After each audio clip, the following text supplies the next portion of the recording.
塞翁失马焉知非福嘛。哎，那这不是跟吸引力法则稍微有一点矛盾吗？吸引力法则的话，它也是在某一个角度上去阐述，它其实并不是真理。我一直都认为吸引力法则也是一种游戏规则，但是它不是宇宙的真理。也就是说，吸引力法则再厉害，它不会很大程度上去改变一个人的剧本。我认为他的能力是有限的。我们对于未来的很多的想法、预期，包括烦恼，其实都是，自找没趣，就是自己认为自己知道未来会发生什么，但是往往事情不是我们想象中那样的。这一点其实我特别有感触，然后我就不举例子了，就是无数次的印证了我这个想法。很多时候你想的很糟糕的事情，其实进展的还挺顺利的，然后有的时候你觉得一定会很顺利的事情，就会发生一些很意外的这种情况。后来我就在反思，太傻总告诉我，太傻天书说我不知道，是一句很有智慧的一个想法。然后我现在觉得还真是，有的时候你不停的告诉你自己，其实我是不知道的。第一，你变得很放松了，就你不再对于结果有那么多的预设，然后呢，同时你会减少对于未来的那种恐惧。我学习那个就是上师吧，他说吸引力法则这个东西实际上对于大多数人来讲是无效的，可能只有那么极其少的一部分人才能真正的获益吧。就可能他的意思是只有1%的人能够真正的用上他的这些效果。其实吸引力法则你细究一下它内在的原则，其实它一定是很有限的。你不可能让一个瞎子重见光明吧，对吧？你让一个瘸子变成运动员吧，你再去吸引，你也只是在你原来的基础上做一些调整，不能改变你的一切的基础设定。这个你觉得是不是这样？对，有的时候真的是越去想它，反而是给自己有一些心理负担，因为因为你越去想，越去给自己去设定剧本，其实你吸引更多的是恐惧。对，为什么说吸引力法则大部分人是用不了的呢？因为我们的心灵的程度不高，心灵的层次不高的话，你更多的是使用恐惧的方法，而你越恐惧，你得到的结果是越不好的，所以还不如就不用。就相当于说你有一把超级锋利的手术刀，但是你没有做外科手术的能力，你拿着它去乱挥，最后伤到的只有你自己。当我们达到了很高的层次的时候，实际上也就没有必要去使用吸引力法则了。所以它这个东西有点鸡肋，它更多的是满足人的一种幻想，就是我要正能量，我一定能吸引到我想要的东西。其实也就是吃了一个安慰剂而已。我觉得太傻天书他的观念更好一些，因为他强调的是没有选择，没有区别无需选择。那你看他的意思是什么？他其实就是咱们之前谈的那个爱的话题，就是你需要去接受和接纳，对，不要总去预设一个你想要的结果。为什么不能把你的就是心灵变得空间更大一些呢？你要去接受所有的情况。这个接受不是说一种很病态的接受，就是说很麻木的去我们面对不好的事情，我们还得去还得去笑啊，还得去乐呀，去庆祝啊，不是这样的。它是让你去仅仅去接受而已，就是说接受这个东西不代表没有悲伤，没有痛苦，它只是不去烦恼。就你总是去想为什么，没有为什么。太傻原则就是告诉我们没有为什么，无需选择，因为什么呀？没有区别。他其实站在一个很高的角度。对，吸引力法则的话，就是真的我用过好几次也是失败了，但是也有几次成功的。那个就是我说一下我自己的那个3段经历吧，就是会很快。对，我读高中的时候呢，那个时候我很想考上一个211的一个名校，国内的那个名校，然后而且就是反正当时的理想就是想成为像钱学森那样子伟大的科学家们，有个剧本啊，就是有一个剧本。但是后来越是到高2、高3的时候，我觉得完了，我这成绩，肯定是考不上国内的名校了。但是要出国呢，又没有钱，复读的话肯定不可能复读的，浪费1年的青春嘛。那怎么办呢？结果后来是因为机缘巧合，当然这个可以说40分钟，我下次再说。就是最后到印度去了，读了一个印度的一个名校。那你看，这是出国吧，对吧？是名校吧，你不用复读吧，而且也不用像欧美那样花那么多钱，对不对？也是一个很好的一个结果。对，然后后来在印度的时候呢，就是也是不断的吸，就是那个时候拿到录取通知书前的几个月，我对我的未来产生了深深的自我怀疑，因为毕竟印度还是比中国落后了然后包括它大学的那个硬件设施也是要落后一些的，然后而且你找不到任何一个参照的一个同学同龄人来做对比，我不知道自己到底是一个什么样的状态然后甚至我就一度的怀疑我是不是留了一个假学。好，几年前的这个时候3、4月份嘛，那是印度旱季最干旱、最难受的时候，你那个感觉的温度像是30、40度，而且它每天艳阳高照，滴雨不下，然后那书桌上面都是灰，就是你可以看到阳光穿进来，那房间照的那空气上面都有一些灰嘛，然后而且燥热难耐，我那个时候我就一直想，我一定要到欧洲，我要去一个国家每天都刮风下雨，很凉爽，而且很干净，就是很安静。为什么安静呢？就是因为我住的那印度的那个宿舍嘛，印度它周围很多那种小的印度庙，然后印度庙的话，每天早上到了7点钟的时候就开始念经，各种敲锣打鼓的，然后去念他那个梵文的那些经文嘛。好，然后我就想哇，我想睡点懒觉的话，都被吵得睡也睡不着了，对吧？然后我就想我一定要去安静的地方，结果后来就来了爱尔兰，就是这种，它雨多到你都怀念印度的阳光的那种感觉然后而且很干净的小镇里面，你基本上走200米一条街的话，也是遇到1位路人，小道上一辆车都没有，对，然后都是郁郁葱葱的，然后每年除了春天夏天那一段，别的时候都是刮风下雨，对，然后这是第二次显化成功第3次显化成功呢，就是我其实中途有一段时间我进了爱立信，然后后来被裁员，裁员之后后来又想去找工作嘛，然后应聘的爱尔兰这边很大的一家游戏公司，然后当时是有一位印度学长我们一块儿去应聘的，相当于，然后他有5年工作经验嘛，他当时5年工作经验，他考 title 只考了59分，就是面试之前我们要有一个代码的测试嘛，然后我想天哪，他比我牛那么多，他也没有考上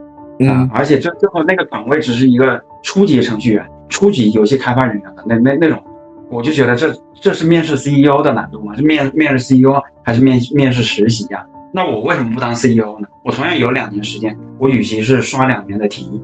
我去获得一个外在的一个认证，为什么我不花2年的时间我自己去创业？创业的话，你是未知的，有可能就是这真的，我那个时候我不知道，当然我也给自己设置了一个剧本嘛。就说挣的，你觉得创业的上限可能比较高一些？对，然后主要就是能够拥抱未知嘛。最后就遇到了有一位美国人，然后他说他有梦想，他想创业，然后说我们一起来合伙成立公司，然后就成了联合创始人然后就是你不要再许愿，我那时候在一想 CEO， 结果后来想什么来什么。对，因为你可能有的时候也不知道自己真正想要的是什么，然后单纯的去许愿的话，我好像看过一个类似于这种电影，就是会实现你想要的一切，但是你得到的结果都不是你真正想要的。就是对，就类似于这种感觉。包括前一阵看一个也是，就是米拉乔沃维奇演的一个最新的一个片儿，是德国拍的。但是他那个也是女巫会不拒绝任何人实现你的愿望，但是最后实现愿望的结果虽然是达成了，但只是字面意义上的达成，并不是每个人真正内心的渴望。所以可能吸引力法则我不建议大家去使用，因为用不太好，用不太好。你想要金钱，可能得到了金钱，但是你失去了健康，这也是一种得不偿失吧。有个故事，就是你说那个电影，不知道是不是你说的电影里面，就想有一天他许愿我能够今年能够有100万美元的意外之财，结果后来正好是听说他父母不是在一个航班里面嘛，然后那航班就是出现了一点失联，或者出现了一点状况啊，不知道怎么回事，但是他知道他许了那个愿，而且他给他父母买了保险，买了人身意外保险，那个保险正好是100万美元，然后你说这实现还是不实现呢？对不对？因为我们真的不知道自己想要什么，就是，哎呀，太阳天书其实它强调的是你的所有的剧本吧，包括人生的遭遇、经历，都是太傻为你精心安排的。但是人们呢，总是不愿意接受这些安排，总是能在这里面挑出了一些毛病，然后产生很多的负能量。但是作者的意思是说，你总是能精确得到你正需要的东西，就是你此时此刻的经历、想法和感受当中，我会去寻找一个答案，或者说去找到其内在的一个道理，就是为什么上师都在告诉我们，你总是在精确的得到你所需的一切吧，就可以说。但我们总觉得不够，对不对？总觉得永远是钱不够花，永远是什么哎呀身体不够完美，对吧？不够这个长相不够这个漂亮啊，还是俊美，然后这个怎么身材不够好，智慧不够，我们的口才不够好，我们的这个学历不够高，对吧？我们所有的这种期望怎么样吧之类的，就总是有一种不满足在里边。然后你就会痛苦。解药就是，其实咱们做这么多期节目《觉醒的对话》嘛，这个系列，其实我们的这个对话就是一种某种形式的一种解药，或者说是一把钥匙。它推开的是一扇什么样的门呢？是一扇能够给我们所有的这些内心的困惑，这种感受到不公啊，所有的这种为什么呀，一个答案。这个答案能不能接受，是每个人自己的功课。不是说这个答案就是告诉我们每个人都会觉得啊，太对了，太正确了，未必。很多人看《太阳天书》这本书，看几页直接就扔了，永远都不会再看，因为根本就和他这里的思想是没有一点点的这种相容性。所以之前我就说，我说你没有人生那么多的经历的话，你之前的10年前的这些经历，你可能你看不了这本书。你看不进去，你会觉得他说的东西你完全无法接受。但是经历了这么多之后，经历了这么多，你会觉得似乎有一点点道理。你有这样的感觉吗？有，而且他确实是让我更加的专注。有时候做事情的时候，因为我想到他，就有的时候我举棋不定、比较犹豫的时候，我就会想到，你说真的是选 A 选 B 都是对的，就跟你出门，你说你是骑脚踏车还是你是坐公交车呀？这个你的最后的终点你是到火车站，那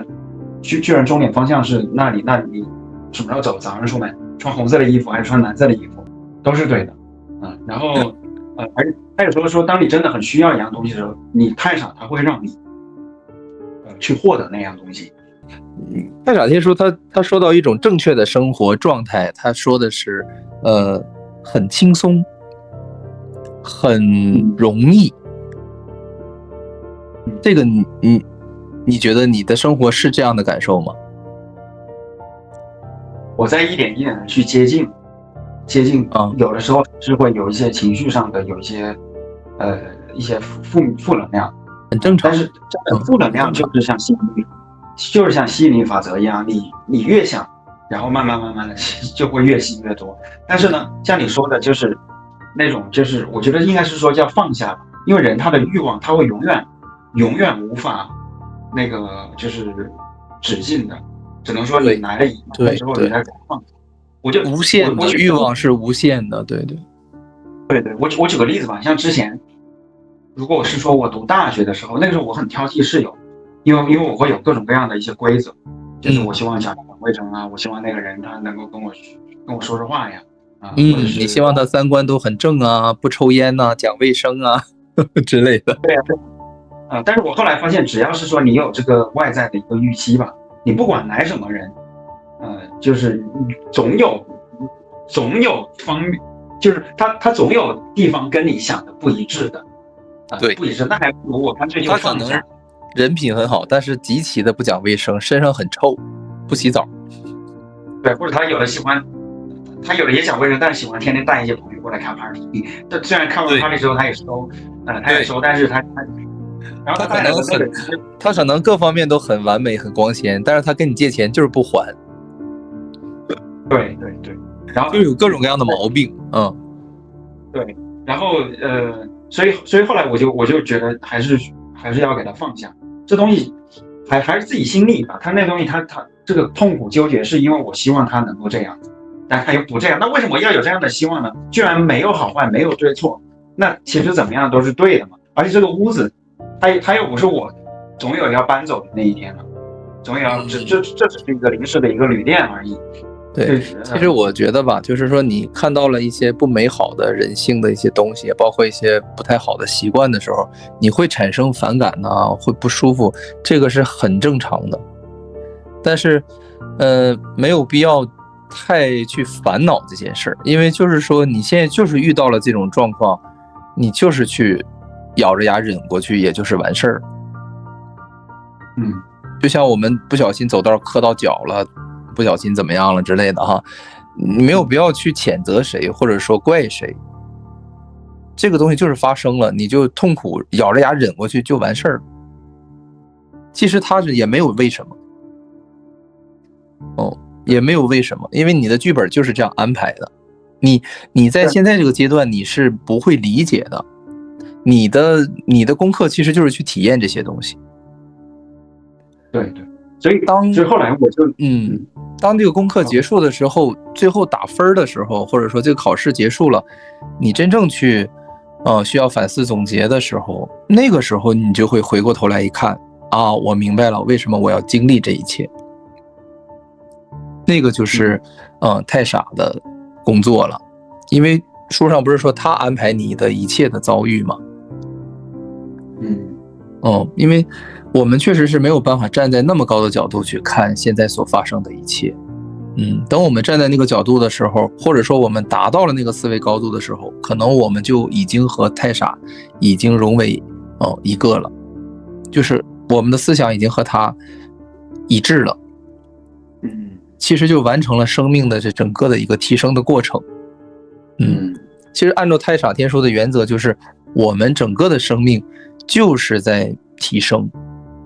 所以为什么要安排这么多的痛苦的事情啊？因为人类如果没有痛苦的话，人是不会提升的。这个确实很残酷哈，但是我们可以放平心态，一定会完成这个工作的。至少你我现在已经找到方向了。对，就像你本身学习这件事情，你不管是学乐器啊，还是学运动啊，还是学编程，对，都挺痛苦的。就是有痛苦过程。你得持续的做自己不会做的事情，然后慢慢的就会。但是如果说你熟能生巧之后，如果还不继续走出舒适区的话，那又变成自我陶醉。但是你要走出舒适区，那你就会不舒服，不然那怎么叫舒适区，对不对？但是正是因为这不舒服，你可以学到新的一些技能。但是所以有的时候我就在想，就是我们之所以是地球上最高等的生命，其实我们也是有原因的，因为我们的灵性发展的比上咱比不了，就是比这些动物来说，我们还是发展比较快的。就从这一点上来讲，我们应该是自豪的，因为毕竟人类这个等级和动物是差距是非常大的。就是灵性的层次上啊。他那个我一开始是觉得是不是动物都是很善良的啊，但是后来我观察了，我发现不是，他们充满了恐惧。也对，就是动物的层次，它是就是说比较低的一个灵性状态，然后它很多时候它也没有太多分别心，就是它就是很多就是出于本能。对，然后你就需要知道咱们比他们高级就行，而且高级不是1点2点的啊，是非常非常多。就是我们现在生而为人，其实你应该每天都感觉到很感恩的一个原因，就是其实我们已经很高等了。你没有这种感觉吗？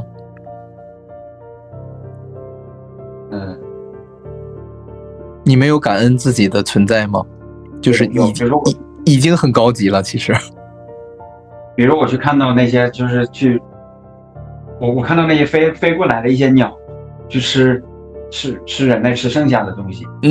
那些流浪猫什么的，对呀。对啊，然后包括牛啊、羊啊，我就觉得他们都意识不到，就是他知道有一天他可能会挨一刀的。但是他也无所谓了，反正我现在有那个草，有牧场。他们没有人类的烦恼，但是他们的肉体承受的痛苦和舒适性，包括娱乐呀各个方面吧，确实跟人类还是差很多的。对，而且你要说他们善良，我后来觉得就是他没有人类那么善良。就比如说一片面包扔过去之后，第一只鸟抢到了，然后后面他的同胞想过来。哇，他发出那种特别凶猛的那种叫声，要很残酷的，对呀，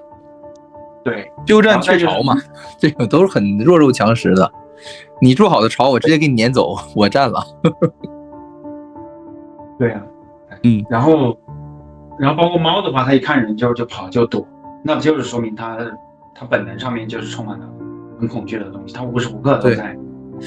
其实咱们上讲那个超体的时候就讲过，动物性是低级的，人类身上其实是有动物性的。如果说动物性的东西去除的不干净的话，人也是提升不到下一个层次的。动物就是弱肉强食。对，植物是比人高级还是低级？植物的灵性意识没有人高，地球上的植物的灵性是不高的就它没有太多的意识，就是你可以理解它就是一个麻木的状态，它的感知力各方面是很弱的。就是说灵性这个东西，就是我有的时候发现也是没法讲，一讲吧就要，讲少了也不对，讲多了又很啰嗦。那个，对，理性我们后面有很多机会。扩展对，不过你前面说我突然就想到啊，就是有一点啊，你想人类，他慢慢的就是说要提升灵性，要充满爱，好，但是有一个观点啊，他是说那这样子就相当于一步一步的被驯化，一步的就像之前他是那种很凶猛的状态。像狼一样，就是见谁的话就是充满了恐惧，要去战斗。好，然后后来慢慢岂不是被驯服了，相当于成了那个温顺的狗。然后，一方面其实不是这样的，为什么呢？因为灵性的本质就是说就是爱嘛，然后人的本质是灵性，也是爱。所以说你只是在朝着你更接近于本性的一个方向去发展，并不是说你被驯化了。你被驯化的话，我的感觉更多是你变成了不是你的东西而往灵性上发展，灵性的层次提升，实际上是让你会更接近于你真正的自己。所以太上天书会强调说，其实你什么都没有做，你只是在成为你自己。他所强调的这个成为你自己是什么意思啊？那我们现在不是我们自己吗？对，我们是一个被很多大脑病毒所干扰的自己，然后有很多那些就是对看起来很可笑，生也带不了，死也带不走的各种执念啊欲望，但是其实那个都是很空的东西，很虚空的东西。对，奇迹课程是说我们疯了。对，下次我们讲完太上天书之后，可以听你聊一聊奇迹课程。对，我们那个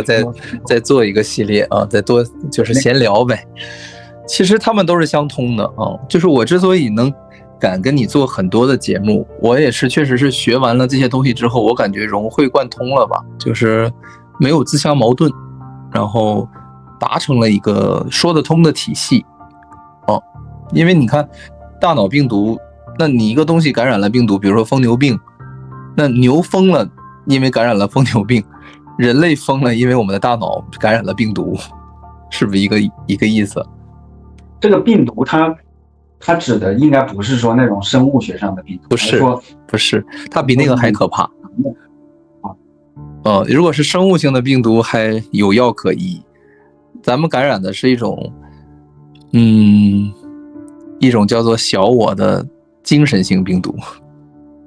对，它是一种思想。对，你要说人他有各种各样的那些，就是你说的有一些朋友他有各种各样的不快乐呀、烦恼呀。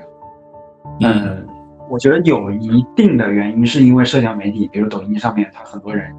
就是他放大那些炫富嘛，所谓的那些当然会了。然后包括电影，它也是放大的那种，就是什么完美的那个王子公主啊、千金小姐啊、富豪的女儿啊，包括那个宝莱坞的电影很多，他的那个套路剧本就是一个穷小子啊，到城里面去，然后一个千金小姐就莫名其妙的看上了他，说要嫁给他，然后最后他就承认，不顾他父母的家人的反对，然后最后那穷小子就成了王子嘛，就过上幸福的生活。对，电影都是我们对于现实的一种就是美好的投射，比如说一个人受到了伤害，然后一路复仇，对吧？然后复仇成功，其实这种都是不存在的，大部分情况下是不存在的。一个人受到了伤害，很有可能他就一蹶不振呐，或者说他根本没有能力去复仇。但是你看电影，大部分的复仇电影都是一个人把一个军队、一个团伙全部消灭掉了，然后之类的，这种很爽，对吧？但你觉得这个可能吗？正是因为不可能，所以说导演才去看那样子，别人才去看你，才有票房，对不对？所以电影就是很爽啊，看起来啊，是人的一种梦想啊，梦想的状态。为什么犯罪？对，那种犯罪片，明明主角是一个恶棍，是一个连环杀人狂，别人还喜欢看，就是因为你在现实生活中别人不敢抢银行，对吧？就是投射进去。他能够让我去感受一下我在现实生活中想都不敢想，做都不敢做的事情。为什么侠盗飞车那么多人都想玩？对，就我在现实生活中不敢抢银行，不敢去干那一票大的，对吧？对，但是像这种东西，它也是一种分离。其实人类总是想主宰一切，但是现实生活中遇到的往往都是一些不如意的东西。所以说，我们有的人沉寂在这个游戏当中啊，也很正常。因为我们的本性就想控制主宰一切嘛。对，游戏它就是有一种那种掌控感，它给人一种掌控感。对呀，我也喜欢玩啊，但是毕竟是游戏嘛，这个东西玩久了也会觉得看透里边的一些东西，就觉得无聊了。但是你说现在人生其实也是一场游戏。我现在我想创收，我想挣一些钱。所以我就照着我知道这是一场游戏，但是我目前还是照着他的剧本走，先立足好自己。但是立足好了之后，我就脱离出去了，因为我知道这就是一场游戏，我不会是像金字塔一样往上爬，我也要爬到最高层，对吧？就是我能够自己过上一个稍微好一点的生活，然后后面之后我就去专注更有意义的事情了。其实，如果你严格按照太上天书的思想体系去学的话，去练习的话，你到最后你一定会成功的。你这个成功指的是哪些？就是你会得到你真正想要的东西。但具体是什么就不知道了啊。但是我相信没有人会真正想要一个具象化的东西，因为你根本就不是一个具象化的存在。也就是说，为什么说心灵这个东西总是在吸引着人们去关注这个话题，但是又觉得它看不见摸不着，有的时候又扔一边，觉得这些东西没什么用。但是时不时的又要捡起来，又要去滋润一会儿，因为人们缺少一个对于生命本质的真实的认知，就是你根本就不是一个物质型的存在，但是你是借着一个物质的躯壳在感受这个物质世界，所以最容易本末倒置，就是主宰者变成了奴隶。因为其实你所想要的一切都是心理需求，其实你从来没有真正的想得到过一种纯的物质需求，或者说是身体的需求。就比如说吃东西吧，最简单，如果说我让你的嗅觉丧失，味觉丧失，一切的觉都丧失，什么口感这些全部都没有，然后你就是吃就是喝，你觉得有意义吗？没有意义啊，对不对？就打了麻药了，舌头也打麻药了，然后嗅觉也没有了，然后就像感冒的时候就喝那个粥，吃那个饭，吃的一点味儿没有，那你是不是就不爱吃了？对，因为你没有快乐呀，没有快感了，对不对？对。那么说实在的，身体给你只是传递一个信号而已，你真正的存在是那个感受者，你是想感受那些快乐，你只是觉得物质能给你带来那些快乐，但是其实物质带来这些快乐是有限的，它确实是能，但是它不是无限的。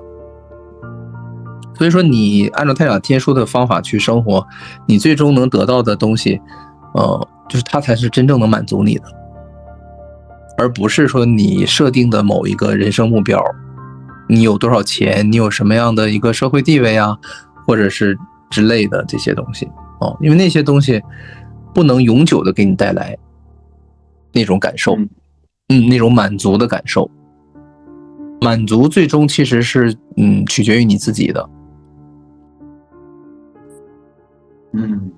对，就比如说明天就是世界末日，咱们谁都看不见明天的太阳，那这一刻其实你当下你就满足了，就此时此刻你还在活着，你还在感受这一切，就是这样。因为明天就一切都不存在了，这个剧情结束了，这个电影没有了，拍完了，那一切的意义就没有了，你这个时候其实你就清醒了，你就明白你真正的存在是什么了，就是现在的你啊。所以他就说你只是在成为你自己而已。对，然后它里面也说了那个时间并不存在，好像也还说了改变未来就改变过去，就类似这个其实这个我思考了，最近就思考了好久，然后就是关于时间这个东西怎么说呢，时间就是给我们的一切的变化提供了一种参照吧，但是实际上既然一切都在变化当中，根本就没有一个固定的一种存在，也就是说物质这个东西就是一场电影。你说在电影当中有时间吗？电影当中其实没有时间，为什么呢？因为电影只有帧对不对？就是1秒60帧，60张图片。你说它有时间，是因为你在过这个帧，按照一种因果顺序，再从过去往未来这样去走。对，但是你在进度条，你可以把它从最后的30秒开始看，或者你从中间开始看，你可以今年看，明年看，去年看，因为你根本就不是一个时间性的存在啊，你可以成为对，因为真正的你本质性的你不是一个时间能限制性的一个东西啊，心灵是自由的，它不受时间的规则限制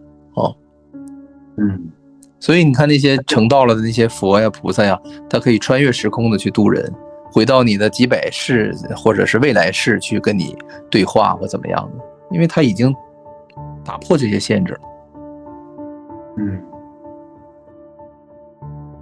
还有3分钟，就真的我们只是现在这个能力太有限了，就觉得哎呀，好像仅有一点物质的东西能抓得住啊，这个货币是我们唯一的这个救命稻草。实际就是说都是小孩手里的一个气球而已，我们角度太小了。但是很多人就觉得啊，那远水解不了近渴，我现在就是需要水，就是需要钱，怎么办？那我只能说没办法，你的剧本设定就是这样的。就像你生下来如果就是一个黑人或者是白人，然后你就每天对着镜子说为什么我是白的，为什么是黑的，我就不想要这样，那谁又能拿你怎么样呢？你就是不接受这样的自己，谁又有办法呢？你说。所以他说理解一切嘛。你像有人他要成功啊，他要钱啊，他要那个什么学历之类的或者名誉，他说这东西就跟别人看小孩子去玩那个沙堡对谁赢谁输或者就是一样的。对对。不过我还是觉得就是说一个人他想成为什么样的人，他经过长期主义的一个练习，他是完全可以做到，因为他就是他自己的创造者。虽然说我想明天马上发财，下个月马上发财，这东西还有15秒。其实我觉得成为什么意义不是很大。到时间了哈。好，非常感谢啊！剩下的章节呢，我们会在下周更新，请订阅支持一下吧，让我们幸福喜悦吧。因为我们如今正在经历的疯狂，实际上是一种幻象，它逼着越来越多的人觉醒。可是呢，我们也要同情那些没法觉醒的人，因为世间的种种现象啊，造成了我们个体与灵魂的分离。我们会在螺旋上升的水晶上继续我们意识的进化。我们正在获得内心的勇气，将自己交给了灵魂，迈向了完全未知的领域。我是谁？我来到这个世界上究竟要做什么？进化的新阶段已经开始，意识到无限的爱会让我们开启一场前所未有的灵魂旅程。